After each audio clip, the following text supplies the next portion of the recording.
على أشرف الأنبياء والمرسلين سيدنا ونبينا أبي القاسم محمد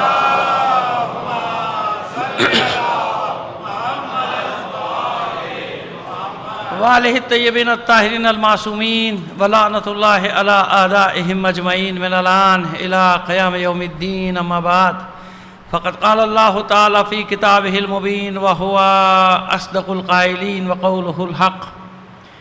بسم اللہ الرحمن الرحیم وما کان المؤمنون لینفروا کافہ. صلوات بھیجیے محمد آل محمد پر.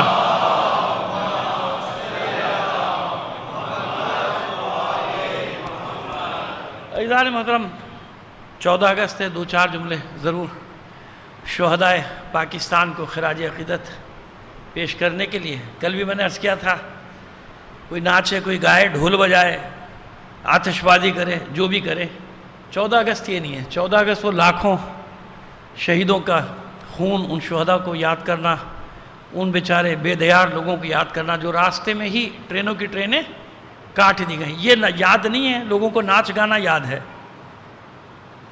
ڈھول تماشا یاد ہے، ریسیں لگانا یاد ہے، عجیب عجیب تماشے کرنا یاد ہے. یہ یاد نہیں ہے کہ اس میں لاکھوں شہیدوں کا خون ہے، اس میں 80 لاکھ سے زیادہ، اس زمانے کے 80 لاکھ سے زیادہ لوگوں کی ہجرت ہے جو اپنا گھر بار چھوڑ کر آئے ہیں، جو راستے میں ٹرینوں کی ٹرینیں کاٹ دی گئی ہیں نا. یہ نہیں پڑھایا جاتا لوگوں کو، کیونکہ مسئلہ یہ کہ ان کے ہاتھ لگ گیا جن کا قربانیوں میں کوئی حصہ.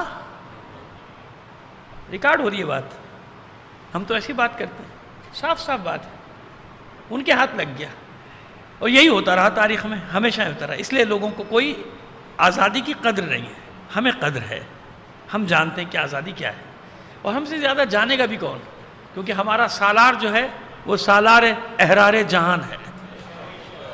دنیا کے جتنے حریت پسند ہیں، آزادی پسند ہیں، ان کے سرداروں کا نام ہے حسین، جو کبھی کسی کی غلامی میں نہیں جی سکتے. سامراجی کسی بھی شکل میں، وہ سامراج ان کے خون میں، ان کی سرشت میں ہی نہیں ہے کہ یہ وہ کسی غلامی کو برداشت کر سکے. لہذا ہم جانتے ہیں اس کی قدر کو، آزادی.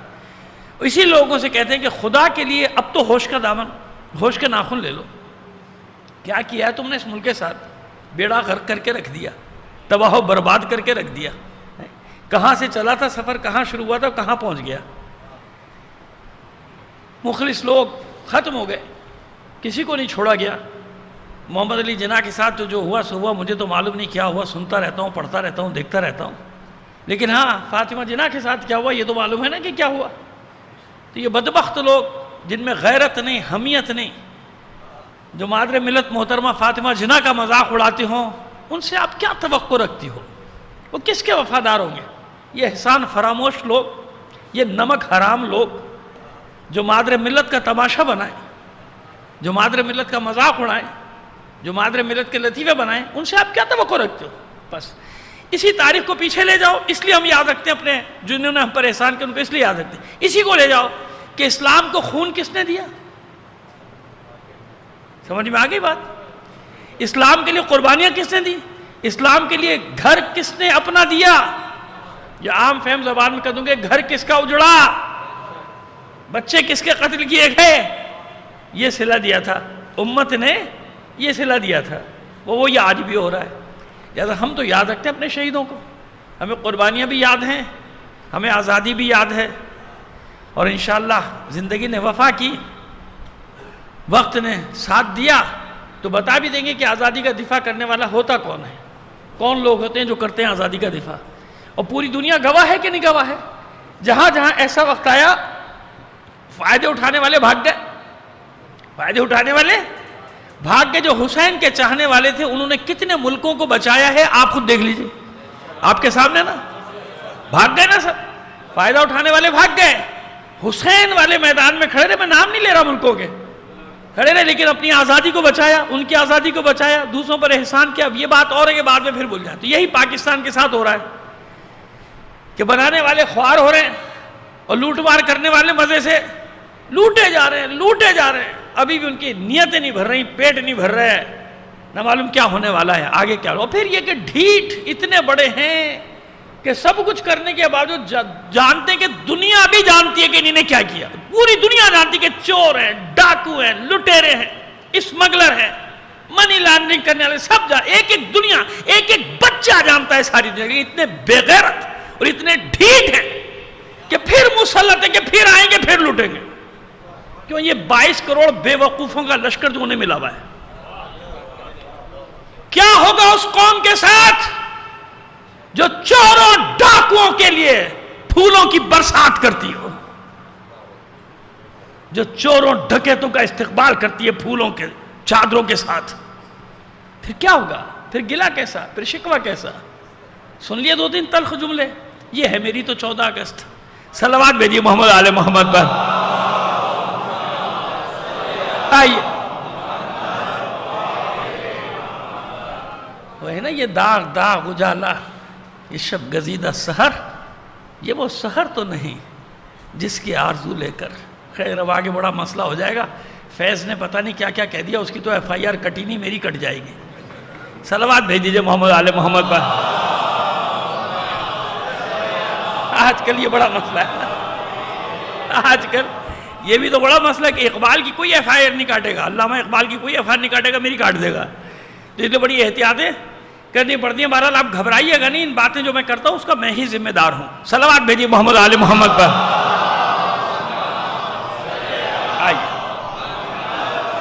آئیے کل جہاں بات کو تھوڑا سا وہاں لے کر چلے، کل ایک تصحیح کرتے جائیں کیونکہ ہر چیز ریکارڈ پہ. 2 نام ایک جیسے ہیں جس کی وجہ سے کل ذرا سی مجھے بھی گڑبڑ ہو گئی. ایک ہے علی ابن ابراہیم، ایک ہے محمد ابن ابراہیم.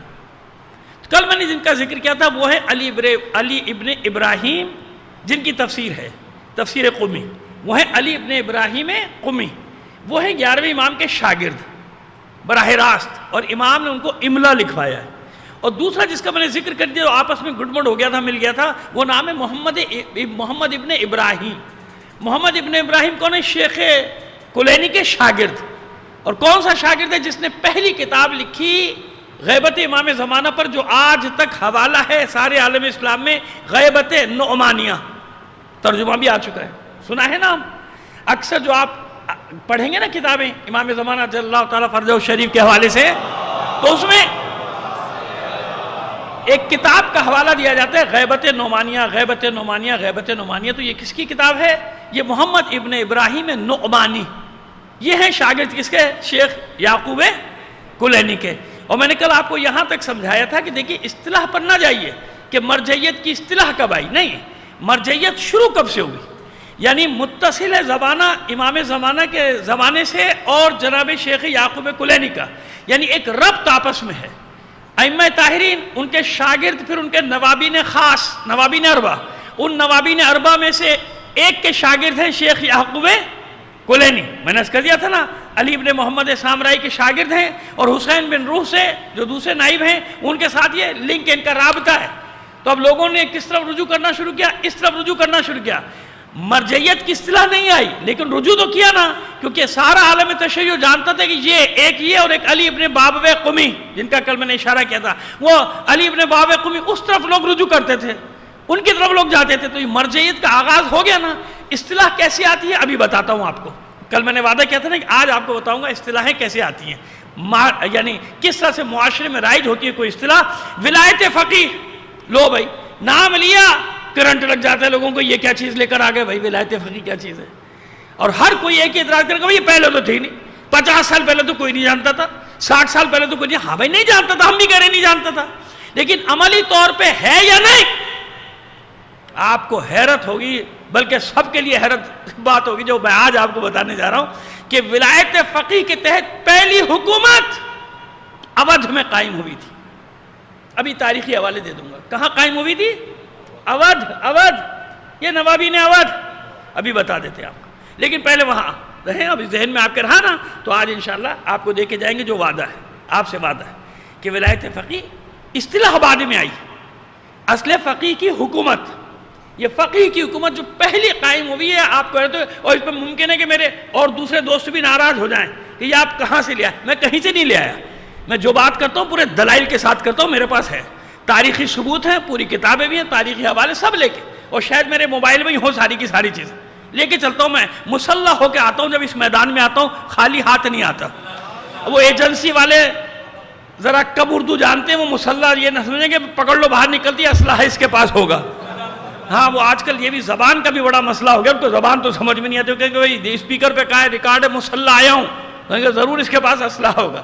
تو یہ علمی اسلحے کی بات کر رہا ہوں بھائی، کتابوں کے اسلحے کی بات کر رہا ہوں، میری بات سمجھ لینا، وہ ہیروئن والا مسئلہ نہ ہو جائے کہیں کہ پکڑنی کوئی اور ہیروئن تھی، پکڑ کے کسی اور ہیروئن کو لے گئے۔ صلوات بھیج دیجئے محمد آل محمد پر،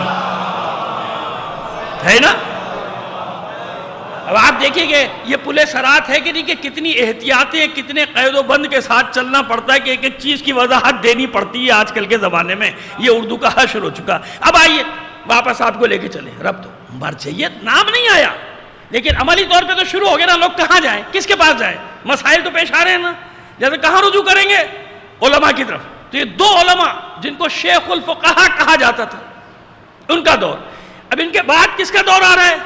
شیخ یعقوب کلینی کے بعد، جو میں نے بتایا تھا محمد نام ہے، ابو جعفر کنیت ہے، جناب شیخ صدوق، اور ان کے والد خود علی ابن بابے، جن کا میں نے ابھی نام لیا، علی ابن حسین ابن بابے، یہ خود وہ بھی بہت بڑے عالم، اتنے بڑے عالم کہ نا سارا جہان ان کی طرف رجوع کرتا ہے، شیعہ کیا سنی کیا سب ان کی طرف رجوع کرتے ہیں، ان کے بیٹے ہیں۔ اور کیسا بیٹا ہے؟ اس کا ایک فخر ہے، ان کے والد کی اولاد نہیں تھی کوئی، ان کے والد کیا کوئی اولاد نہیں تھی ان سے پہلے، تو یہ کیونکہ جناب حسین بن روح سے رابطہ، زمانہ وہی ہے نا غیبت صغریٰ کا ہے، ان کے والد کا زمانہ، علی ابن بابے قمی کا۔ دیکھیے اگر کوئی چیز یاد نہ رہے تو مسئلہ نہیں ہے، کیونکہ ساری مجالس ریکارڈ ہو رہی ہے نا، آپ بعد میں سارا ربط قائم کر سکتے ہیں، ٹھیک ہے نا، پریشانی کی ضرورت نہیں ہے۔ میں خود یہ چاہتا ہوں کہ یہ چیزیں ریکارڈ پہ آتی چلی جائیں، تاکہ جب آپ کو پھر معلومات یعنی دوبارہ ریپیٹ کرنا اور ریوائز کرنا تو خود بخود آپ سنیں گے تو ایک ایک چیز آپ کو یاد آتی چلی جائے گی، جس کے کام کی ہوگی وہ یاد رکھے گا، جو کہے گا فضول ہے بھول جائے گا۔ صلوات بھیجیے محمد آل محمد پر۔ تو علی شیخ صدوق کے جو والد ہیں علی ابن حسین بابے قمی، یہ جو ہے وہی 12ویں امام کی غیبت صغریٰ کا زمانہ ہے۔ تو حسین بن روح سے یہ رابطے میں، تو حسین بن روح کی خدمت میں انہوں نے عریضہ بھیجا کہ آپ امام کی خدمت میں میرا عریضہ بھیج دیں کہ میرے لیے دعا کریں کہ میرا بیٹا ہو جائے، وہ بیٹا میں آپ کے نام کر دوں گا، وہ بیٹا آپ کے نام ہوگا، آپ کے لیے ہوگا، امریکہ نہیں جائے گا، وہ آپ کی خدمت میں چلا جائے گا۔ معذرت کے ساتھ یہ ایک دو لفظ کبھی نکل جاتے ہیں، زبان سلپ ہو جاتی ہے میری، یہ کوئی غلط بات نہیں ہے جانا، میں پہلے بھی عرض کر چکا ہوں کہ ہجرت کرنا کوئی غلط بات، چاہے وہ نوکری کے لیے کی جائے، چاہے وہ تعلیم کے لیے کی جائے، چاہے وہ جان بچانے کے لیے کی جائے، کوئی شرعی پابندی، لیکن مسئلہ یہ ہوتا ہے کہ بعض لوگوں کے لیے بڑی پابندی ہے، بعض لوگ چلے جائیں اپنا وطن اپنی سرزمین چھوڑ کے تو لوگوں کی ہمت ٹوٹنے کا خطرہ ہوتا ہے، اس لیے ان کی مجبوری ہوتی ہے کہ جیسا بھی صحیح، تاریک و تنگ ہی صحیح، اپنی گلی تو ہے۔ صلوات بھیجیے محمد آل محمد پر۔ مجبوری ہے، وہ بیچارے اپنے اوپر خود ہی پابندیاں لگاتے ہیں، ان کو یہ خوش فہمی ہوتی ہے، ان بیچاروں کو یہ خوش فہمی ہوتی ہے کہ اگر ہم بھی چلے گئے تو پھر کیا ہوگا، حالانکہ ان کے جانے نہ جانے سے کوئی فرق نہیں پڑتا، نہ ان کے ہونے سے کوئی فرق پڑتا ہے قوم پہ، نہ ان کے چلے جانے سے قوم پہ کوئی فرق پڑتا ہے، قوم ماشاءاللہ مگن ہے۔ صلوات بھیجیے محمد آل محمد پر۔ تو عریضہ بھیجا کہ آپ امام کی خدمت میں عریضہ پہنچا دیں کہ میری اولاد یہ بیٹا ہو اور وہ آپ کے نام وقف۔ جواب آیا یہ جو تمہاری اہلیہ ہیں، تمہاری چچازاد، ان سے تمہاری اولاد نہیں ہوگی، ایک دیلمی کنیز تمہیں ملے گی۔ دیلم عراق کا ایک علاقہ ہے، اگرچہ کہ اسلام کا چھوٹا سا علاقہ ایران میں بھی ہے، لیکن اصل دیلمی جو کہلاتے ہیں وہ عراق میں ہے، دیلم بہت بڑا علاقہ ہے۔ کہا کہ دیلمی کنیز ملے گی، اس سے تمہیں 2 بیٹے ہوں گے، اور ایک کا نام محمد رکھنا، ایک کا نام حسین رکھنا، نام بھی بتا دیں۔ بعد میں تیسرا بیٹا بھی ہوا حسن نام کا، لیکن پہلے مرحلے میں کہا یہ 2 نظر کے تمہارے بیٹے جو تمہیں ملیں گے، ایک محمد نام رکھنا، ایک کا نام حسین رکھنا، اور انشاءاللہ ان دونوں بیٹوں کی وجہ سے تم ہمیشہ ہمیشہ زندہ رہو گے۔ تو شیخ صدوق ہمیشہ فخر سے کہتے تھے کہ میں وہ ہوں جو امام زمانہ کی دعا سے آیا ہوں۔ اب کیا منصب ہوگا اس شخص کا جو امام زمانہ کی دعا سے آئے، جس کا نام امام زمانہ رکھے، جس کی بشارت امام زمانہ دے اس کے باپ کو، تو اس کی کیا حیثیت ہوگی، کیا مقام ہوگا کہ ملے گا۔ محمد نام رکھنا، اس کی وجہ سے قیامت تک تمہاری عزت رہے گی، اطمینان رکھو۔ تو بڑے فخر سے کہتے تھے کہ میں وہ ہوں، اور لوگ بھی یہ کہتے تھے۔ حافظہ دونوں بھائیوں کا اتنا تھا، محمد کا اور حسین کا اتنا حافظہ تھا کہ جہاں پڑھنے جاتے تو استاد پہچان کے کہتا تھا کہ تم وہ تو نہیں ہو جو امام زمانہ کی دعا سے آئے ہو۔ صلوات بھیجیے محمد آل محمد پر. سمجھ میں آگئی بات؟ تو یہ ہے شیخ صدوق کا آغاز. پیدائش کہا کہ قم کی ہے، اصل قم کے ہیں، انتقال بے شک وہاں ہوا ہے، رے میں، اور مزار بھی ہے، روضہ بھی ہے، ان کا بھی ایک کرامت ہے قبر کی، بعد میں بتائیں گے. لیکن اب بتائیں آپ کو کہ شیخ صدوق ہے کیا؟ ابو جعفر محمد ابن علی، جو کل میں نے پورا تعارف ہوتا ہے کہ نام وہی ہے محمد اور کنیت بھی وہی ہے، شیخ صدوق. ایک کتاب کو آپ نام آپ جانتے ہیں نا ان کی، بس ایک، من لا یعذرہ الفقیہ. دو کے جانتے ہوں گے، علل الشرائع. تیسری کا نام جانتے ہوں گے، لیکن تیسری کا کمال کیا ہے وہ میں بتاؤں. اب یہ تعلیمی ادوار تو بہت بڑا ہے، سوانح حیات تو میں یہاں پڑھنے بیٹھا نہیں نا، بس میں نے آپ کو بتا دیا کہ کتنی بڑی شخصیت ہے. یعقوب کلینی کے بعد جس کی طرف رجوع کیا سارے عالم تشیع نے، علماء نے بھی، اس کا نام ہے شیخ صدوق. یعنی یہی شیخ صدوق محمد ابن علی بابوے المعروف شیخ صدوق، ابو جعفر ان کی کنیت. بچپن سے میں نے بتا دیا کہ حافظہ ان کا ایسا تھا، پورے عالم اسلام میں پھرتے تھے حدیثیں جمع کرنے کے لیے. 300 کتابیں لکھی. کتنی کتابیں لکھی؟ اس زمانے میں جب چھاپے خانے نہیں تھے، وہ زمانہ جو تقیہ کا زمانہ تھا، وہ زمانہ کہ کسی کے گھر سے اہل بیت کی بتائی ہوئی ایک حدیث نکل آئے، اس کو قتل کر دیتے تھے، اس کا کتاب خانہ گھر سب جلا دیتے تھے. اس زمانے میں یہ شخص 300 کتابیں لکھتا ہے. کہنا آسان ہے، اب میں آپ کو ثبوت دیتا ہوں. 300 میں سے 80 کتابیں ادھر ادھر ہو گئی نا، زمانے جس کا دستبرد زمانہ کے ہاتھوں ناپید ہو گئی. 220 کتابیں آج تک موجود، چھاپ خانے نہیں تھے اس وقت جناب، ہاتھ سے لکھی ہوئی کتابیں 220. اور دوسری بات بتا دوں کہ اس میں سے 188 کتابوں کی لسٹ میرے پاس ہے. جس کو دیکھنے کا شوق ہو بیٹھا. اب دیکھیں یہاں سے پڑھنا شروع کروں گا نا، آپ جانتے ہیں 188 کتابوں کا نام لوں گا تو میرا تو فائدہ ہو جائے گا، 1 گھنٹہ نکل جائے گا.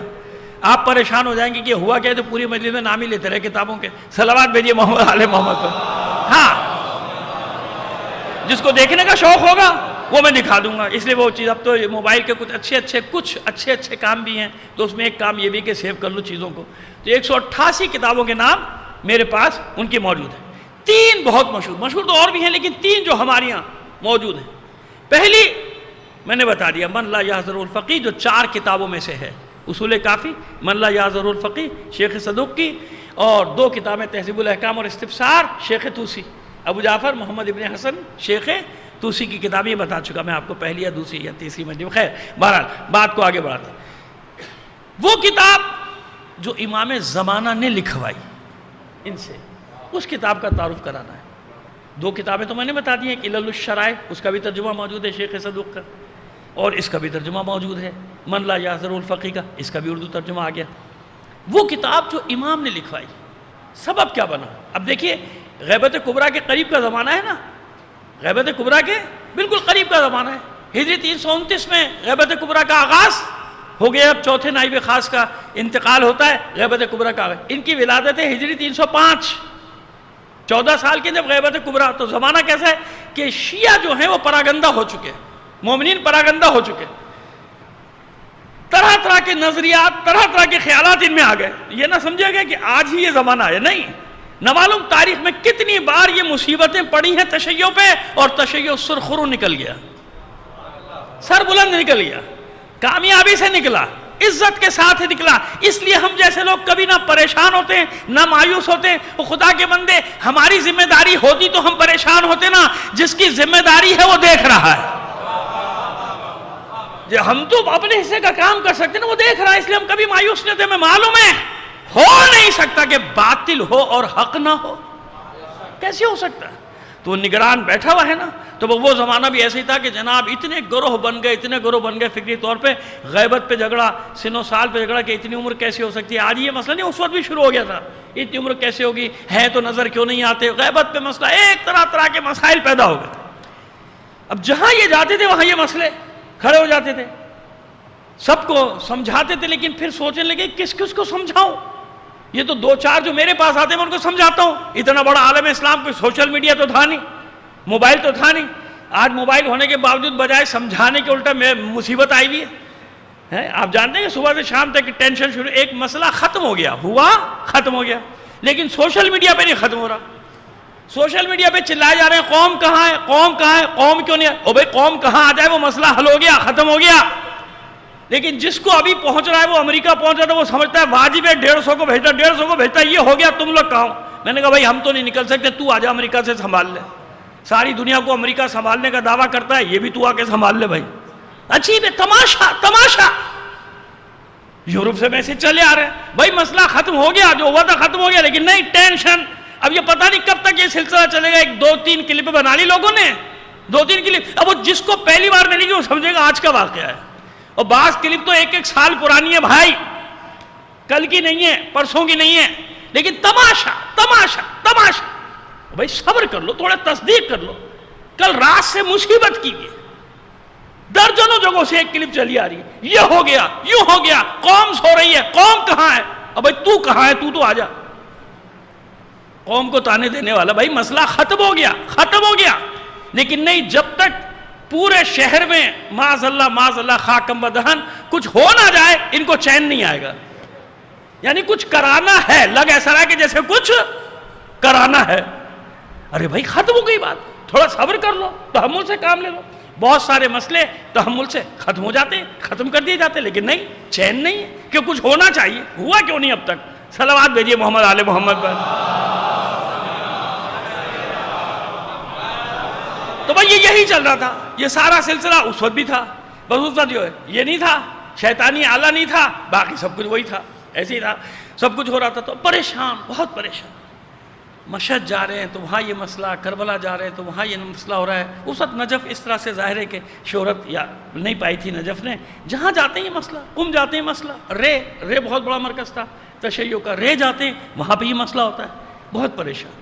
اسی پریشانی کے عالم میں بعض کہتے ہیں کہ کربلا کی بات ہے بعض کہتے ہیں کہ نہیں حج کے لیے گئے تھے یا عمرے کے لیے گئے تھے. ہاں عمرے کے لیے گئے تھے یہ مجھے زیادہ قریب لگی روایت. عمرے کے لیے گئے تھے طواف کرنے کے بعد پریشان تو تھے نا. طواف کرنے کے بعد حجر اسود کو بوسہ دیا. جب حجر اسود کو بوسہ دیا تو حجر اسود کے ساتھ ایک شخصیت نظر آئی. اچھا ان کے دل نے گواہی دی کہ یہ امام زمانہ ہے.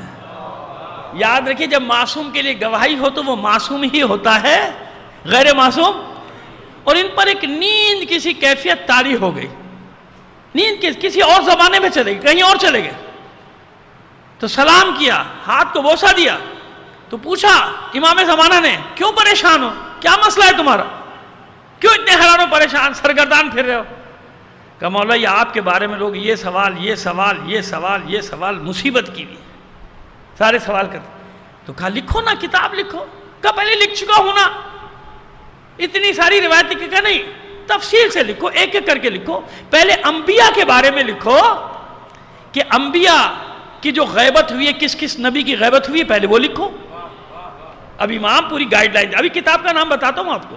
وہ کتاب ہے ابھی تک ہے دنیا میں موجود ہے. کہ ترتیب لکھو نا پہلے ترتیب لکھو. پہلے یہ لکھو کہ کون کون سا نبی غیبت میں گیا ہے. کہہ لے گا نا اب جناب ادریس سے شروع ہوتا ہے سلسلہ. کون کون سا نبی ابھی ہے غیبت میں ہے نا. جیسے جناب خضر علیہ السلام ہیں جناب عیسیٰ علیہ السلام ہیں. کون کہہ رہے وہاں سے چلو ہم تمہاری ہدایت کریں گے. تم لکھو ہم تمہاری ہدایت کریں گے یہ لکھو. پھر اس کے بعد معمر ترین لوگوں کی لسٹ بناؤ جن کی عمریں 200 سال 300 سال 400 سال 500 سال 800 سال 900 سال. ایک ترتیب بناؤ. صدوق اور صدوق کا لقب بھی کہتے ہیں کہ امام نے ہی دیا تھا. صدوق یعنی وہی صادق سے سچا انسان بہت زیادہ سچا. کہا کہ یہ بناؤ ترتیب سے لکھو نا ہم تمہاری ہدایت کریں گے. پھر ان کو ہوش آیا تو وہاں کوئی نہیں تھا.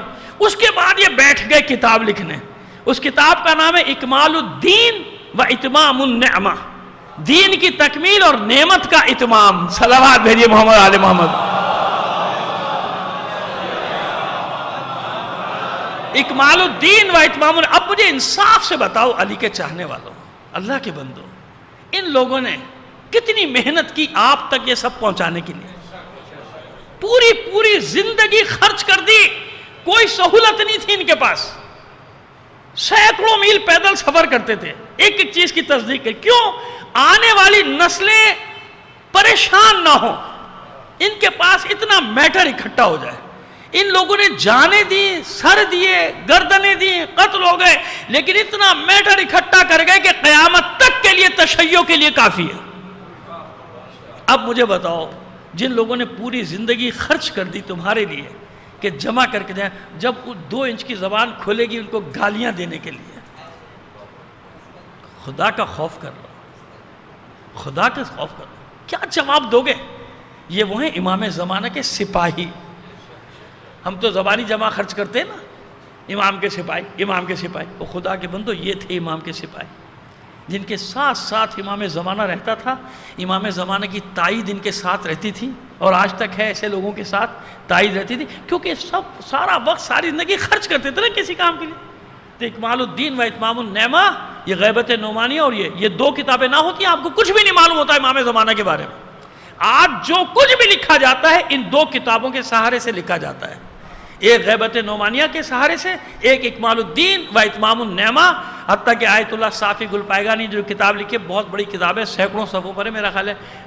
ایک صلوات بھیجیے، ایک بار مل کر بلند آواز سے ایک صلوات بھیج دیجیے گا۔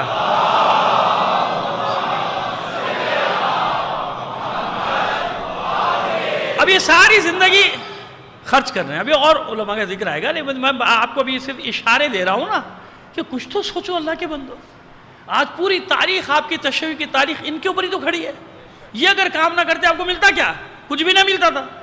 تو وہ اپنا پورا خون جگر صرف کر کے، اپنی زندگیاں ختم کر کے، اپنے بال بچوں سے دور رہ کے 20-20 سال صحراؤں میں، پہاڑوں میں، جنگلوں میں بھٹک رہے ہیں، ایک ایک روایت معصوم کی جمع کرنے کے لیے، اور پھر امام کی تائید سے کتابیں لکھ رہے ہیں، اتنی بڑی بڑی کتابیں، اور کیسا ان کتابوں کی حفاظت کا وہ رہا کہ ان کو حفظ کرنا، ان کو یاد کرنا، اپنے شاگردوں کو یاد کرنا۔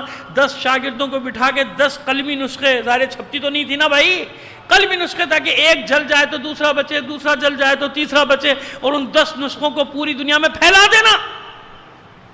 آج تک وہ قلمی نسخے ان میں سے کچھ ہے مشہد کے کتاب خانے میں، عراق کے نجف کے کتاب خانے میں، کربلا کے کتاب خانے میں، لکھنؤ کے کتاب خانے میں، اللہ کے بندو پوری دنیا میں پھیلا دیا تاکہ حفاظت رہے، علم کی حفاظت۔ اب کہیں روایت میں کوئی حرف کا، لفظ کا فرق آ گیا تو اب لڑنے کھڑے ہوئے، یہ کیا بات ہے، ایک مولوی یہ کہہ رہا ہے، دوسرا مولوی یہ کہہ رہا ہے۔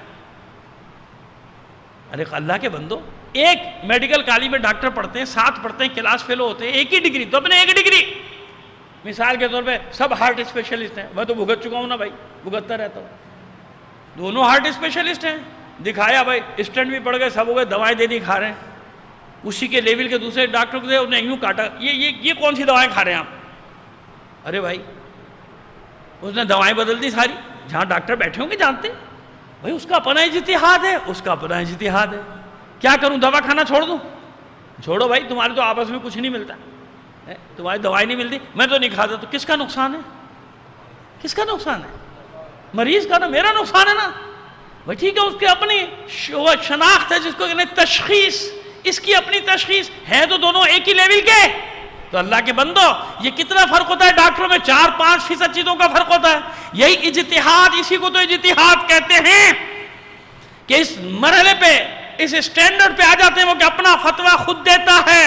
تو ان میں کیا کہ 2 رکعت کی 3 رکعت بنا رہا ہے کیا؟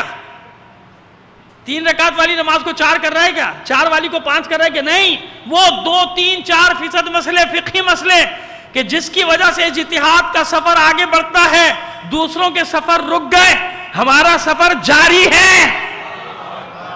سمجھ میں آ رہی ہے بات؟ اتنی سی بات سمجھ میں نہیں آتی، یہ کتابیں لے کے بیٹھے ہوئے بقرات بن کے، وہ دیکھا میں نے 1-2 سوشل میڈیا پہ، بڑے ہیرو بن کے پیچھے کتابوں کا شیلف لگا ہوا ہے، 2 کتابیں مولوی کڑے کتابیں لے کے بیٹھا ہوا ہے، نہ وہ عربی جانے نہ وہ فارسی جانے، ایک زبان جانتا ہے انگلش، وہ ہمیں نہیں آتی بھائی، سیدھی بات، وہ انگلش کا مجتہد ہے بھائی، تو انگلش کا مجتہد ہے، تجھے کیا پتا، اردو ترجمے لے کے بیٹھا ہوا ہے اور کتابوں میں سے نقص نکال رہا ہے، دیکھیے اس عالم نے یہ کہا، اس عالم نے یہ کہا۔ وہ جو تمہیں لائن دے رہے ہیں نا، وہ بھی ایک بات نہیں کرتے، کبھی اس کے ساتھ ہوتے ہیں، کبھی اس کے ساتھ ہوتے ہیں، کبھی اس کے سر پہ ہاتھ رکھتے ہیں، کبھی اس کے سر پہ ہاتھ رکھتے ہیں، خیر بات پھر کہیں نکل جائے گی۔ صلوات بھیجیے محمد آل محمد پر۔ بات اتنی واضح نہیں سمجھ میں آ رہی بات۔ اب جب وہ قلمی نسخے، کہیں بیچارہ کسی نسخے پہ کوئی پانی گر گیا، جیسے کل میں نے بتایا کہ دوا چھپائے تھے، چھپانے میں وہ نہ روشنائی ختم ہو گئی، تباہ ہو گئی۔ اب کہیں قبلے کی جگہ قیلا، کہیں قیلا کی جگہ قبلہ آ گیا، کہیں وہ سن ہجری جو تھا وہ بدل کے الف میڈیا، ایک میڈیا کہیں 3 رہ گیا، کہیں 13 رہ گیا، کہیں 75 دن، کہیں 95 دن. 75 دن 95 دن سمجھ میں آیا؟ 2 تاریخیں معصوم کونین کی شہادت کی ہے نا، 2 تاریخیں، ایک 13 جمادی الاول ہے، ایک 3 جمادی الثانی، ایسے ہی ہے نا. کیوں؟ کچھ کہتے ہیں کہ 75 دن حیات رہی بابا کے بعد، کچھ کہتے ہیں 95 دن. یہ 95 اور 75 کا مسئلہ ہے کہ وہ ڈم پڑ گئی، روشنائی ڈم پڑ گئی. اب سمجھ میں نہیں آ رہا، کیونکہ قلبی نسخہ ہے نا، سمجھ میں نہیں آ رہا کہ 75 لکھا ہے کہ 95.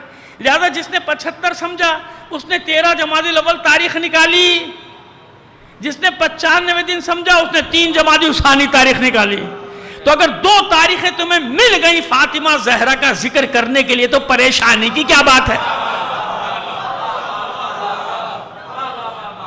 اگر 2 بار ذکر ہو جائے گا تو کوئی پریشانی ہو گئی، کوئی حرج ہو گیا، کیا ہو گیا؟ کیا قیامت ٹوٹ پڑی کہ آج تک یہی فیصلہ نہیں ہوا؟ اور وہ جو تو ڈھونڈ ڈھونڈ کے نئی نئی تاریخیں نکال کے لا رہا ہے کہ ہم بھی حیران ہو جاتے بھئی تاریخ کہاں سے لے آیا؟ کہ جناب اس نے حساب لگایا کہ کربلا میں 10 محرم کو ہوئی تو اتنے دن کا فاصلہ تھا تو یہ فلاں تاریخ بن گئی، اور جن کی تاریخیں ہی نہیں ان کی بھی کھینچ کے لے آیا، ولادت کی تاریخیں بھی لے آیا، وفات کی، اس پہ کسی کو تکلیف نہیں ہوتی کہ بھئی تاریخیں کہاں سے آ گئی، تھی نہیں. اور کچھ بول دیں تو لو جی اس کا عقیدہ صحیح نہیں ہے، اس کا عقیدہ بلیک میلر بیٹھے ہوئے، وہ بھی دوسرے درجے کے. بلیک میل کرو ان کو مذہبی طور پہ، اب یہ دیکھیں کیسی باتیں کر رہا ہے، یہ خلاف ہے، یہ عزاداری کے خلاف ہے، فلاں کے خلاف، یعنی اس کے جھوٹ کی تائید کر دو تو ٹھیک ہے، اس کو جھوٹ پہ ٹوک دو تو یہ اس کا جواب نہیں دے گا بلکہ الٹی بات کرے گا. کیا کرے گا؟ عقیدہ صحیح نہیں ہے مولوی کا، یہ عقیدے کا ٹھیکیدار ہے نا، سرٹیفکیٹ دیتا ہے سب کو کہ اس کا عقیدہ صحیح ہے، کس کا عقیدہ کچا ہے، کس کا پکا ہے. مگر ہمارا مسئلہ اور ہے، ہم ان دعووں میں آتے نہیں کبھی، اور خدا کا شکر ہے کہ میدان میں کھڑے رہیں گے آخری سانس تک. دعا کیجئے، صلوات بھیجئے محمد آل محمد پر. اب آئیے، اب یہ تسلسل بتا رہا ہوں نا کہ کیسے رجوع کا سلسلہ شروع ہوا. جب شیخ صدوق نے اپنے شاگرد اتنے پھیلائے تو اب ان شاگردوں کی طرف، جیسے ائمہ طاہرین کا سلسلہ تھا، ابھی تو بتایا 2 دن پہلے کہ یہ ائمہ طاہرین کی سنت تھی کہ اپنے شاگردوں کو تیار کر کے بھیج دو اور لوگوں کو حکم دو کہ ان کی طرف رجوع کرو، ادھر جاؤ، میرے پاس مت آؤ، وہیں اپنے مسئلے کو حل کرو. اسی سنت پہ ان علماء نے عمل کیا کہ خود چودھری یا خلیفہ بن کے نہیں بیٹھ گئے بلکہ شاگرد تیار کیے، اور ایسے شاگرد جو ان سے بھی آگے نکل گئے، ان شاگردوں کو پھیلا دیا کہ پھیل جاؤ، علوم اہل بیت کو پہنچاتے رہو دنیا تک، علوم اہل بیت پہلاتے رہو، علوم اہل بیت کا نشر کرتے رہو، ان علوم کو. سمجھ میں آ رہی ہے بات؟ ایسے سلسلہ چل رہا ہے رفتہ رفتہ رفتہ. پھر وہ وقت بھی آیا کہ ایک وقت میں دنیا نے دیکھا کہ اتنی بڑی بڑی ہستیاں، شیخ مفید بھی اسی دور میں ہے، سید مرتضیٰ علم الہدیٰ بھی اسی دور میں ہے، سید شریف رضی. کون ہے سید شریف رضی؟ نہج البلاغہ کو جس نے ترتیب دیا. آج آپ کے پاس نہج البلاغہ ہے؟ کہاں سے آ گیا مولا کا کلام؟ کہتے مولا کی مانیں گے، تو مولا کا کلام تم تک کہاں تک پہنچا؟ جو مالو کہ ہم تو مولا کی مانیں گے، کسی مولوی کی نہیں مانیں گے. وہ جو مولا کا کلام آیا ہے نا وہ بھی مولوی نے پہنچایا ہے. اس لیے مولا کے کلام پر یقین کرنے سے پہلے تجھے سید شریف رضی پر یقین کرنا پڑے گا. اگر وہ سچا نہیں تو پھر کلام کہاں سے سچا؟ پہلے اس کی سچائی پر یقین رکھو کہ وہ سچا ہے جس نے مولا کے کلام کو جمع کیا ہے. اتنی سی بات سمجھ نہیں آ رہی کہ جہاں سے بھی دلیل لائے گا پیچھے ایک عالم نکلے گا. کون ہوگا پیچھے اس دلیل کے؟ اس دلیل کے پیچھے ایک عالم ہوگا. ورنہ تجھے کیا پتا؟ کتابیں رکھ کے بیٹھا ہوا ہے سامنے، سوشل میڈیا پہ شور مچایا جا رہا ہے، شور مچایا جا رہا ہے، شور مچایا جا رہا ہے. تجھے معلوم کیا کہ ان اختلافات کی حقیقت کیا ہے؟ اب آئیے وہ مثال دے دیں ورنہ وقت بڑی تیزی سے نکل جائے گا. جو بتانا چاہ رہے ہیں آج پھر تفصیل بعد میں، لیکن ابھی بتا دیں. جو میں نے ایک بات کہی ولایت فقیہ، چونکانے کے لیے تو کہی تھی آپ کو، کیونکہ بھائی ابھی ہاں میں بھی جانتا ہوں ابھی اصطلاح آئی ہے، 50-60 سال پرانی اصطلاح ہے. انقلاب کو 40 سال ہوا ہے، اس سے 15 سال پہلے کی اصطلاح ہے ولایت فقیہ. ولایت فقیہ کوئی جانتا بھی نہیں تھا. انقلاب کے بعد باہر نکل گئی، لوگوں نے کہا یہ کون سی نئی چیز آ گئی ولایت فقیہ. کوئی نئی چیز نہیں ہے. سنو، ولایت فقیہ کا عام فہم معنی کیا ہے؟ فقیہ کی حکومت. ولایت کہتے ہیں حکومت کو نا، سرپرستی کو، فقیہ کی سرپرستی. اب آؤ تمہیں بتاؤں، اودھ میں ہندوستان کا پہلا مجتہد سید دلدار نقوی غفران معاف علیہ رحمہ، حضرت غفران معاف جن کو کہا جاتا ہے، وہ شخص جس نے اخباریت کی دھجیاں اڑا دی تھی، ختم کر دیا تھا، کیونکہ تشیع میں صرف اخباریت تھی، صوفیت تھی اس بر صغیر میں۔ وہ پہلا مجتہد، اور مجتہد ایسے نہیں بنا تھا، اس کو بھی بھیجا گیا تھا، کسان تھا، عام سا کسان تھا، لیکن خاندان علمی خاندان تھا، پڑھے لکھے لوگ تھے سارے، کچھ مغلوں کے جو بادشاہ تھے ان کے اتالیق بھی رہے، ان میں سے ان کے گھر کے افراد تھے پڑھے لکھے لوگ، لیکن اصل کام وہی کشاورزی جس کو کہتے ہیں، کھیتی باڑی تھی۔ وہاں آواز آئی تھی کہ جاؤ دین کا علم حاصل کرو۔ یہ تاریخ بتا رہا ہوں، ادھر ادھر کی روایت نہیں بتا رہا آپ کو، علم کا دین کا علم حاصل کرو۔ اور جب پڑھ کر آیا تو ہندوستان کا، یعنی بر صغیر کا کہہ لیجیے، ہندوستان نہیں کہوں گا، لوگ پتہ نہیں کیا سمجھیں گے، 14 اگست ہے ویسے ہی آج، صلوات بھیجیے محمد آل محمد پر۔ بر صغیر کا پہلا مجتہد، پہلا مرجع تقلید آیت اللہ العظمیٰ سید دلدار علی نقوی غفران معاف، اس کے سب بیٹے مجتہد، سب مرجع۔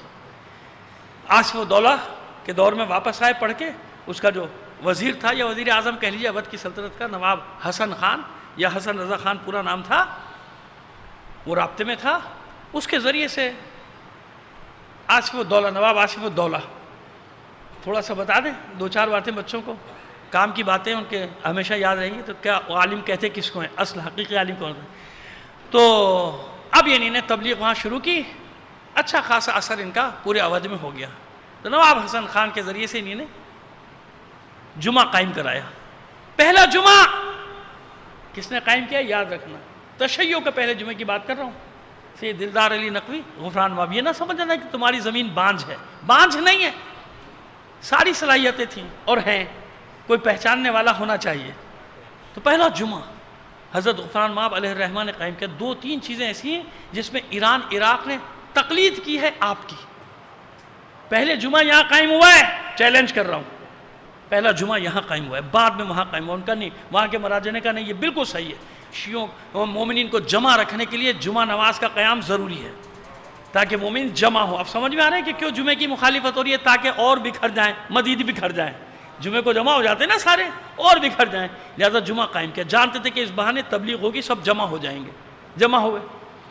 اب وہ جمعے کا پہلا خطبہ تھا، نواب آصف الدولہ کو بھی آنا تھا، 2 عیب تھے اس میں بھائی، ایک وہ نوابوں والا عیب تھا پینے پلانے والا، اور ایک وہ مونچھیں بڑی خطرناک قسم کی، جیسے آج کل ماشاءاللہ علامت ہوتی ہے، خوف کی علامت، وڈیرہ شاہی کی علامت ہے، جاگیردار کی علامت، اور پتہ چل جائے وہ رکھتا اسی لیے کہ پتہ لگے لوگوں کو فرعون آ رہا ہے کوئی۔ معذرت کے ساتھ کسی کے ہوں تو برا مت ماننا، برا مان لو تو مان لو، ہم بھی تو برا مان رہے ہیں، آپ بھی برا مان جاؤ۔ صلوات بھیجیے محمد آل محمد پر۔ اب ہوا کیا؟ تو اس نے کہا کہ دیکھیں ان 2 چیزوں پہ خطبہ مت دیجیے گا، یہ تاریخی بات بتا رہا ہوں آپ کو، ادھر ادھر کی سنی ہوئی نہیں ہے۔ 2 چیزیں خطبے میں مت لائیے گا، ایک یہ نشہ اور ایک یہ مونچھیں بڑی بھیانک ہے آصف الدولہ کی، یہ نہ لائیے گا، وہ خاموش ہے۔ جب خطبہ شروع ہوا تو پورا خطبہ ان دونوں چیزوں کی حرمت پہ دے دیا، اور پیچ و تاب سب ڈرے ہوئے سہمے ہوئے کہ اب اس مولوی کی خیر نہیں، مولوی کو اس کی پرواہی نہیں تھی خیر ہو یا نہ ہو، حق بات پہنچ، کیونکہ پہلے دن اگر اس کا لحاظ کیا تو ہمیشہ ہمیشہ کے لیے ہر عالم بادشاہ سے ڈرے گا۔ نتیجہ یہ ہوا کہ وہ گیا، اس نے مونچھیں بھی کاٹی، توبہ بھی کی، اور سیدھا انسان کا بچہ بن گیا، اور نواب آصف الدولہ کے بڑے کارنامے، لیکن اس کے باوجود وہ چاہتا تھا کہ قاضی القضات بنائے، قبول نہیں کیا عہدہ قبول نہیں کیا۔ جب بہت زیادہ دباؤ پڑا تو کہا اچھا پھر ایک شرط پہ قبول کروں گا، اگر اس نواب کے خلاف کوئی درخواست آئی تو یہ بھی میری عدالت میں آئے گا۔ وہ پیچھے ہٹ گیا، نہیں بھائی میں نہیں آتا، بس ٹھیک ہے جو آپ کو کرنا ہے نہیں لینا نہیں لو عہدہ۔ لیکن دیکھ رہا تھا کہ اودھ پہ کتنا اثر ہو گیا حضرت غفران معاف علیہ الرحمہ کا، تو چاہا کہ ان کی بیٹی کو اپنا بہو بنا لے۔ نواب حسن خان کے ذریعے رشتہ بھیجا کہ میں اپنے بیٹے کو آپ کا داماد بنانا چاہتا ہوں، کل جواب دوں گا۔ راتوں رات سفر کیا، اودھ سے یعنی لکھنؤ پائے تخت ہے نا، وہاں سے سفر کیا اپنے گاؤں کا جائز، جو 120 130 یا 140 کلومیٹر کے فاصلے پر ہے، میں جا چکا ہوں وہاں جائز کی بستی کو، راتوں رات تیز رفتار گھوڑے سے وہاں اپنے خاندان کے ایک نیک اور صالح عالم کو بلایا اور اپنی بیٹی کا نکاح پڑھایا، نکاح پڑھا کے واپس آ گئے۔ اب جب شام کا نواب حسن خان نے کہا میری بیٹی کی تو شادی ہو گئی، بھائی احتیاط دیکھیے آپ نے، نہیں دینا چاہتے تھے بادشاہ کو، لہٰذا کچھ نہیں ہوا. اس کے بعد جو نواب آیا نواب امجد علی شاہ. نواب امجد علی شاہ زیر اثر تھا سلطان العلماء کے. سلطان العلماء کون؟ حضرت عثمان نواب کے بڑے صاحبزادے سید محمد سلطان العلماء. یہ ہے وہ پہلا ولی فقیہ، کیونکہ امجد علی شاہ نے اپنے کو سیکنڈ رکھا، انہیں قاضی القضات بنایا، اور اسی شرط کے ساتھ کہ اگر مجھے بھی آنا پڑا تو میں آؤں گا. تو اس وقت حکومت کس کی تھی؟ فقیہ کی حکومت تھی. اس فقیہ کے زیر تحت امجد علی شاہ سارے کام کرتا تھا پوچھ کے کہ یہ کام غیر شرعی تو نہیں، یہ کام غیر شرعی تو نہیں. جیسے آج بھی حکومت ہے مگر حکومت کے اوپر ایک ولی فقیہ بیٹھا ہے.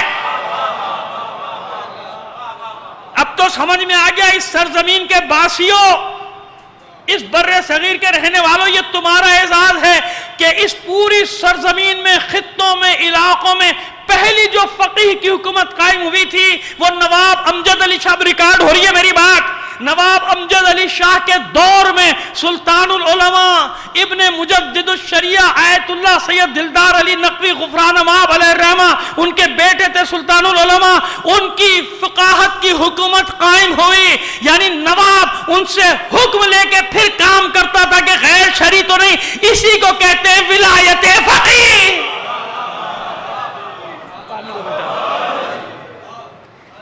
اتنے ہلکا نعرہ لگایا آپ نے کہ میں بھی ڈر گیا.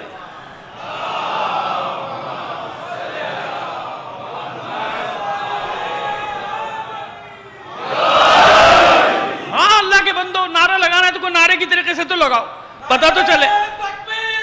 اللہ اللہ یا رسول اللہ، یا رسول اللہ،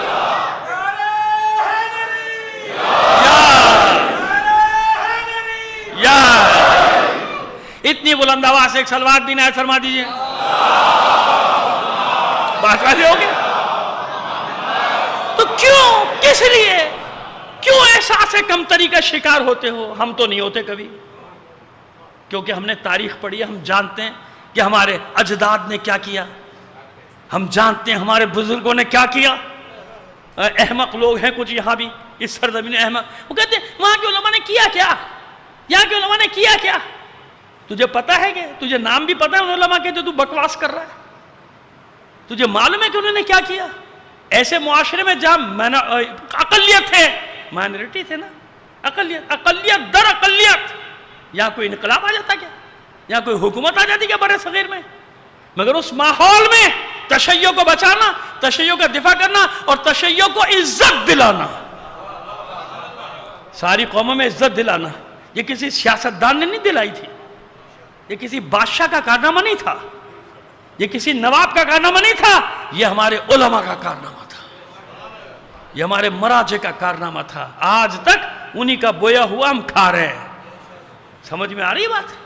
وہ تھے ہمارے علماء جن کی وہاں سنی جاتی تھی، عمل کیا جاتا تھا. اتنے اس سطح کے ہمارے مرجع تقلید تھے، اس زمین کے مراجع تقلید. کس لیے غلط فہمی میں ہو؟ کس لیے احساس کمتری میں؟ کہ یہاں تو ہو نہیں سکتا، سب کچھ ہو سکتا ہے، اب بھی ہو سکتا ہے. لیکن بات ہوئی ہے جو 3 دن پہلے کہی تھی، اچھے بچوں کو تو بھیجو، جو سب سے بیکار ہے اس کو مولوی بنا رہا ہے. اسکول کی تعلیم اس سے پڑھی نہیں جا رہی، اس کو دینی تعلیم پڑھا کے بھیج رہا ہے، پڑھ گیا ہم پر مسلط ہو جاؤ، پڑھے گا کیا، وہ کیا کرے گا پھر بھائی وہ. لہذا بس آج کی بات یہی تک رکھتے ہیں. کل اور تھوڑا سا بتائیں گے آپ کو اپنے علماء کے بارے میں، یہاں کے علماء کے، تاکہ آپ کو معلوم ہو کہ انگریزوں کے خلاف مبارزہ اگر کسی نے کیا ہے تو ہمارے علماء نے کیا ہے. تاریخ بتائیں گے آپ کو. ہم یہاں کس لیے بیٹھے ہیں؟ بتانے کے لیے بیٹھے ہیں. زندگی شرط ہے، آپ کو بتائیں گے آپ کے علماء نے کیا کیا، تاکہ سر اونچا کر کے چلو. علماء نے تو ہر دور میں عزت دی ہے، اگر غور کرو تو آج بھی دے رہے ہیں. پوری دنیا میں اگر عزت ہے تشیع کی، تمہارے مراجع کی وجہ سے، کیونکہ ساری دنیا نے سامراج کے سامنے سرنڈر کیا ہے. کسی نے سرنڈر نہیں کیا تو ہمارا عالم ہے. خدا کی قسم میری عجیب کیفیت ہوتی ہے فخر سے جب میں اس مقام پر آتا ہوں اور جب یہ سوچتا ہوں کہ کیا حال ہوتا اگر ایسے مجاہد علماء نہ ہوتے ہمارے پاس، کہ دنیا جن سے کانپتی ہے، سامراج ان کے نام سے کانپتا ہے. جب ہی تو اربوں خربوں خرچ کر رہا ہے ان کو ڈیمیج کرنے کے لیے، تم کیا ڈیمیج کرو گے؟ جس جگہ ختم کر رہا ہوں انشاءاللہ بھول جاؤں تو یاد دلا دیجیے گا، کل اسی جملے سے آغاز کروں گا کہ یہ کیا ڈیمیج کریں گے ہمیں، ہمارے علماء کو، اور کر لو خرچ کر لو، سب ڈوب جائے گا، تمہارا بے فکر ہو جاؤ، کیونکہ تمہارا مقابلہ عام لوگوں سے نہیں ہے، تمہارا مقابلہ امام زمانہ کے غلاموں سے، وہ بھی حقیقی غلام، اور ہو نہیں سکتا کہ امام اپنے غلاموں کو شکست ہوتے ہوئے دیکھ لے، اصول ہی نہیں ہے ہی نہیں، ہے ہی نہیں، یہ سنت ہی نہیں ہے، نہ سنت ائمہ ہے، نہ سنت خدا ہے، نہ سنت انبیاء ہے، ہو نہیں سکتا کہ اس کی راہ میں نکلیں اور اللہ ان کو شکست سے دوچار کر دے، نہیں ہے، ایسا ہے ہی نہیں، یقین رکھو، یقین رکھو، یہ اتار چڑھاؤ ہے، تلک الایام نداولها بین الناس، یہ روز و شب کی گردشیں ہیں جو آتی جاتی رہتی ہیں، آخری فتح کس کی ہے؟ وہ قرآن بھی گواہ ہے، سنت بھی گواہ ہے، کل یہیں سے بات کا آغاز کریں گے، کیونکہ آج مخصوص تاریخ ہے، اس جوان سے منسوب ہے آپ کی یہاں، سب جگہ الگ الگ تاریخ ہے نا، آج اس جوان کی سے منسوب ہے یہاں کی تاریخ، جس جوان نے کربلا کے میدان میں جب انصار تقریباً ختم ہو چکے تھے، وہ جوان دیکھ رہا تھا کہ میرا بابا جاتا ہے اور لاشیں اٹھا اٹھا کر لاتا ہے، تو سامنے آیا تھا وہ جوان، سامنے آنے کے بعد اس نے کہا تھا بابا ہم حق پر ہیں نا، ایک معیار ہمیشہ کے لیے یاد رکھنا جو اس جوان نے دیا ہے، وہ معیار یہ بتا رہا ہوں، بابا ہم حق پر ہیں نا؟ حسین نے سینے سے لگا کے دعا کہ ہاں میرے لال، اللہ اور اس کا رسول گواہ ہے کہ ہم حق پر ہیں۔ جوان کہتا ہے پھر کیا پرواہ، پھر کتنی مصیبتیں کیوں نہ آ جائیں، پھر کوئی پرواہ نہیں، انسان کو حق پر ہونا چاہیے نا، تو کبھی مصیبتیں زیادہ بڑھ جائیں تو پہلے یہ سوچا کرو تم حق پر ہو کہ نہیں ہو، اگر حق پر ہو کوئی مسئلہ نہیں، کوئی پرواہ نہیں، مصیبتیں آتی ہی حق والوں پر ہیں۔ آج اگر سارا زمانہ دشمن ہوا ہے تو کیوں؟ اسی لیے دشمن ہوا ہے نا کہ تم حق پر ہو، تم حسین کے ساتھ ہو، تم علی کے ساتھ ہو، تم آل رسول کے ساتھ ہو، تم کربلا والوں کے ساتھ ہو، بس یہ سوچ لیا کرو تسلی ہو جائے گی۔ کون ہے یہ جوان؟ اس جوان کو سارا مدینہ کہتا ہے شبیہ پیغمبر، اتنا حسین ہے، اتنا حسین ہے۔ میں روایات کا خلاصہ پیش کر رہا ہوں، لفظ بلفظ روایات نہیں پیش کر سکتا کیونکہ بہت طویل ہو جائے گی بات۔ اتنا حسین ہے، جب مدینے میں گھر سے نکلتا تھا تو ماں کہتی تھی بیٹا نقاب ڈال لے کہ میرے لال کو کسی کی نظر نہ لگ جائے۔ جب گھر سے نکلتا تھا تو مدینے کے بزرگ جوانوں سے کہتے تھے اللہ کے رسول کی زیارت کرنا چاہتے ہو؟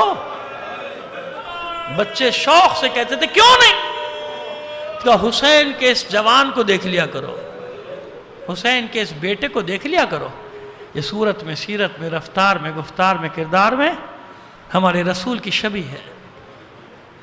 جوان چلتے تھے مدینے میں تو واپس گھر آ کر فخر سے کہتے تھے کہ آج ہم شبیہ پیغمبر کے ہم رکاب تھے۔ اور بتاؤں آپ کو کیسا تھا علی اکبر؟ مقاتل میں بعض مقام پہ لکھا ہے کہ جب یہ اسیروں کا قافلہ کوفے میں داخل ہوا اور گلیوں سے بازاروں سے گزر رہا تھا تو ایک موڑ پر خواتین کا ہجوم تھا، کوفے کی عورتیں جمع تھیں تماشا دیکھنے کے لیے، آگے آگے مقتولین کے شہداء کے سر نیزوں پر، پیچھے بیویاں۔ جب کوفے کی عورتوں کی نگاہیں پڑیں علی اکبر کے سر پہ، دھاڑے مار مار کے رونا شروع کر دیا، سر و سینہ پیٹ پیٹ کر کہتی تھی کاش اس جوان سے پہلے اس کی ماں مر گئی ہو۔ اب سمجھ میں آیا کون ہے علی اکبر؟ پروردگار سب کے جوانوں کو سلامت رکھے، تمہارے کلیجوں کو ٹھنڈا رکھے تمہاری اولاد کی طرف سے۔ لیکن اب بتاتا ہوں تمہیں کہ ام لیلہ کی مصیبت کیا تھی۔ شب عاشور ماں نے عہد لیا تھا علی اکبر سے، میرے لال میری لاج رکھ لے، صبح اپنے بابا پہ قربان ہو جا اور اپنی دادی زہرا کے سامنے مجھے سرخرو کر دے۔ جب علی اکبر میدان میں جانے کے لیے آئے تھے، صبح سے آ رہے تھے لیکن جانے کوئی نہیں دے رہا تھا، جب علی اکبر آتے تھے بابا میدان میں جاؤں، انصار میں سے کوئی نہ کوئی سامنے آ جاتا تھا، مولا یہ کیسے ہوگا؟ ابھی ہم لڑے ہی نہیں، ابھی ہم نے جان دی ہی نہیں، اب یہ نہ ہم نے زخم لگائے نہ زخم کھائے، اور شبیہ پیغمبر میدان میں چلا جائے، کیا جواب دیں گے آپ کے نانا کو؟ یہ نہیں ہو سکتا مولا۔ کوئی جانے نہیں دیتا تھا علی اکبر کو، لیکن عزادارو ایک ایسا وقت آیا جب کوئی روکنے والا نہ رہا۔ جب علی اکبر نے اپنے بابا سے آ کر کہا بابا میدان میں جاؤں، تو میرا دل کہتا ہے شاید حسین نے کبھی دائیں دیکھا ہو کبھی بائیں دیکھا، شاید کوئی آگے بڑھے گا، آگے بڑھ کر کہے گا مولا علی اکبر نہیں جائے گا۔ لیکن آپ جانتے ہیں کہ حسین کیسے روکے گا اپنے بیٹے کو؟ سب کے لاشیں تو خود اٹھا کر لائے ہیں نا میرے مولا۔ اجازت دی، بس ایک جملہ کہا، میرے لال جا ماں سے اجازت لے لے، ماں سے رخصت ہو لے۔ جناب ام لیلہ کے خیمے میں آئے، مادر گرامی اجازت کے لیے آیا ہوں، میدان میں جانا ہے۔ بڑے اطمینان سے ماں نے کہا میرے لال میں کون ہوں اجازت دینے والی؟ جس پھوپھی نے پال کر جوان کیا اسے اجازت لے۔ ذہن میں رکھیے گا، یہ دو کیفیتیں بیان کروں گا۔ اب یہ کیفیت ہے نا کہ بڑے اطمینان سے کہہ دیا، بس اب روایات تو تفصیلی ہے، میں اپنے الفاظ میرے ہیں، روایات وہی ہیں۔ علی اکبر کے لیے بڑا مشکل مرحلہ ہے اپنی پھوپھی سے اجازت لینا۔ خیمے میں آئے، سلام کیا، ثانیہ زہرا نے جواب دیا، منہ پھیر لیا۔ پھوپھی اماں ہم سے کوئی غلطی ہوئی ہے؟ کبھی ایسا نہیں ہوا کہ ہم آئے ہوں آپ نے رخ پھیر لیا۔ ثانیہ زہرا فرماتی ہے میرے لال تجھ سے بھلا کیسی غلطی، لیکن میں جانتی ہوں کہ اس وقت تو کس ارادے سے آیا۔ علی اکبر تیری جان بچانے کے لیے میں نے اپنے اون و محمد کو قربان کیا۔ میرے لال میں تجھے کیسے جانے دوں؟ تو علی اکبر نے بھی وہی طریقہ اختیار کیا جو زینب نے اون و محمد کو اجازت دلوانے کے لیے اختیار کیا تھا۔ اچھا پھوپھی اماں میں نہیں جاؤں گا آپ کی اجازت کے بغیر، بس اتنا بتا دیجئے آپ کا رتبہ بلند ہے یا میری دادی زہرا کا؟ اگر میری دادی زہرا نے قیامت کے دن آپ سے پوچھ لیا زینب اپنے علی اکبر کو بچا لیا، میرا حسین قتل کر دیا، ایسے اجازت لی؟ لیکن اس کے باوجود مقاتل لکھتے ہیں کہ بار بار خیمے کا پردہ اٹھتا تھا اور گر جاتا تھا۔ کیوں؟ جب علی اکبر نکلنے کی کوشش کرتے تھے بیبیاں واپس کھینچ لیتے، بڑی مشکل سے علی اکبر نکلے۔ حسین باٹ تھامے کھڑے، سوار کرایا علی اکبر کو، خدا حافظ کا جاؤ بیٹا علی اکبر جاؤ، تھوڑی دیر میں ہم بھی آ رہے ہیں۔ علی اکبر میدان کی طرف بڑھے، احساس ہوا کہ کوئی پیچھے پیچھے آ رہا ہے۔ اب جو علی اکبر نے مڑ کر دیکھا تو کیا دیکھا؟ بوڑھا باپ دونوں ہاتھوں سے۔ علی اکبر اتر آئے نیچے، واپس مڑے، بابا کے ہاتھ پکڑ کر کہتے ہیں بابا آپ تو مجھے رخصت کر چکے، اگر اس طرح میرے پیچھے پیچھے آئیں میں کیسے جنگ کروں گا، میں کیسے لڑوں گا؟ بس یہ وقت ہے کہ حسین نے بےتاب ہو کر علی اکبر کو کلیجے سے لگا، کلیجے سے لگا کر کہتے میرے لال تیرا کوئی تجھ جیسا بیٹا ہوتا اور اس طرح قتل ہونے جا رہا ہوتا تو تو میری کیفیت سمجھ سکتا۔ اچھا میرے لال جہاں تک ہو سکے مڑ مڑ کر مجھے دیکھتا جا۔ علی اکبر میدان میں گئے۔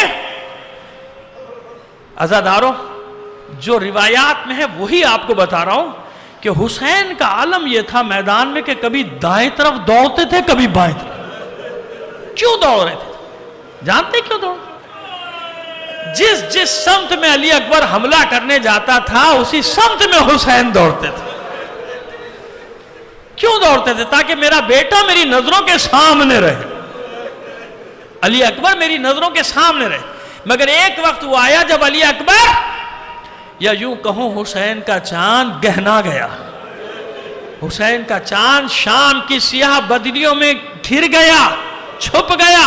حسین کو علی اکبر نظر نہ آئے تو آواز دی علی اکبر کہاں ہے؟ دیکھ حسین تجھے آواز دے رہا ہے۔ علی اکبر کے کانوں میں آواز تو آ رہی ہے لیکن علی اکبر کیسے بتائے بابا تیرے علی اکبر کے ہاتھ سے تلوار گر گئی، بابا تیرے علی اکبر کا خود گر گیا، بابا تیرے علی اکبر کی زرہ گر گئی۔ چاروں طرف سے وار ہو رہے تھے، زخموں سے چور علی اکبر بے دم ہو کر گھوڑے کی پشت پہ گر پڑے،